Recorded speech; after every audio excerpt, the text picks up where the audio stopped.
I'm Keith Olbermann, and this is The Resistance. We have elected an idiot.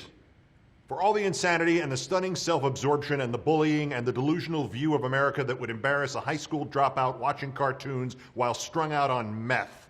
The much more existential threat from the Swiss cheese personality of Donald John Trump roared to the forefront over this weekend past. And that existential threat is simply this. In the complex international relations that, like it or not, keep the world from blowing itself up every afternoon, Trump has just proved he has no earthly clue what the fuck he is doing. Just since last Friday, Donald Trump has given aid and comfort to our Russian enemies who are aiming for nothing short of world prominence with the help of their jackass Trump. He has undermined this nation's status as the only enforcer left on the side of human rights, and he has screwed up, whether inadvertently or as reported Sunday night deliberately, nearly 4 decades of diplomacy, balanced on a razor's edge with China and Taiwan. And just as that China and Taiwan diplomacy began to stabilize, he went and screwed it up again on Twitter. Good work, moron. You don't have to live next door to the United Nations to understand why talking to the president of Taiwan and making it public and referring to the close economic, political, and security ties between Taiwan and the United States just increase the chances that Trump will get some of us, including his supporters, killed. Since 1979, we have played a silly little childish game with mainland China. If we don't make a big deal about that island of Taiwan, if we don't call it a nation, if we recognize that psychologically Taiwan is to the Chinese what communist Cuba has been to us since 1959, if our diplomats and presidents and dipshits elect like Donald Trump don't rub China's nose in it, the Chinese will not wipe the more or less democracy of Taiwan off the freaking map. It's that simple. The 1,350,000,000 mainland Chinese communists will not turn the 23.5 million Chinese on Taiwan into a parking lot. All we have to do is not do exactly what Donald Nitwit Trump did by saying what he did to the Taiwanese president last Friday.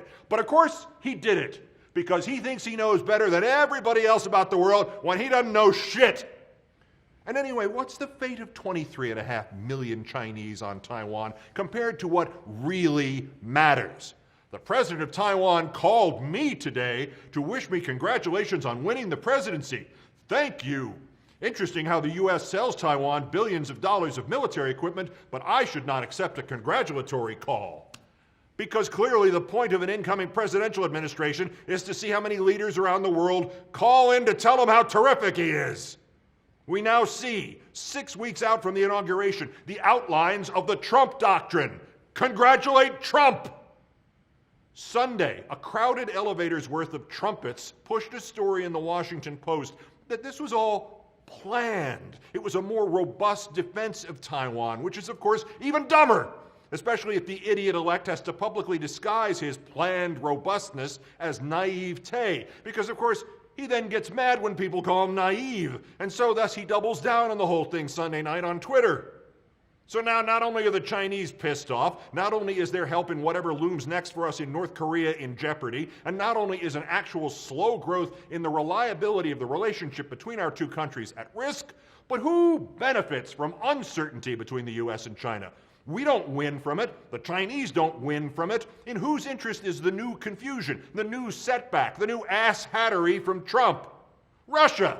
Always Russia. Russia. And by the way, guess what flooded out of a WikiLeaks dump Saturday that you probably didn't hear about?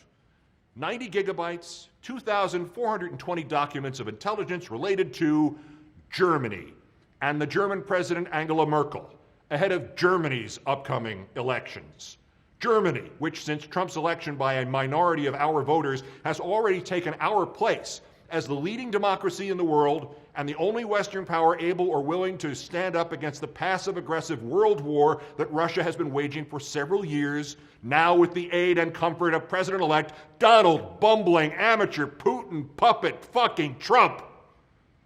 And yes, I said Trump's election has already resulted in Germany taking our place as the leading democracy, the leading enforcer on the side of human rights in the world.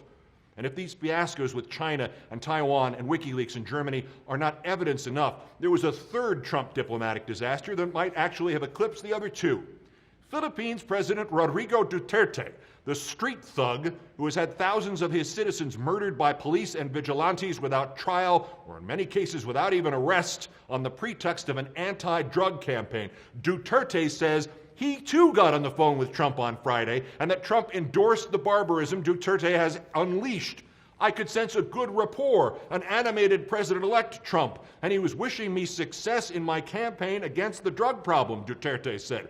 He understood the way we are handling it.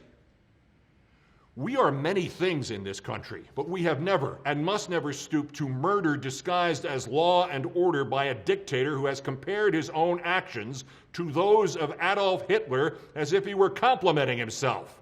Worst yet, Duterte said this buffoon Trump has invited him to visit New York and Washington, and bluntly, Rodrigo Duterte should not be admitted to this country, even in a casket. But don't tell Trump that. He knows everything. If this is how this dense, pea-brained little man is going to run things, if this is how far in over his own fat orange head he's going to be internationally, if this is how he is going to strut as president, a triple-chinned bull in a nuclear china shop, he cannot be allowed to become president. Because after January 20th, if he decides to have a week of prioritizing receiving congratulations for his inaugural and tweeting out his petulance about Chinese taxes, if he can't manage to keep his fucking ego out of these opaque but essential balancing acts, the ones which stitch together the world as it is, he could get us all killed before his next appointment with whoever or whatever colors his goddamned hair. Resist. Peace.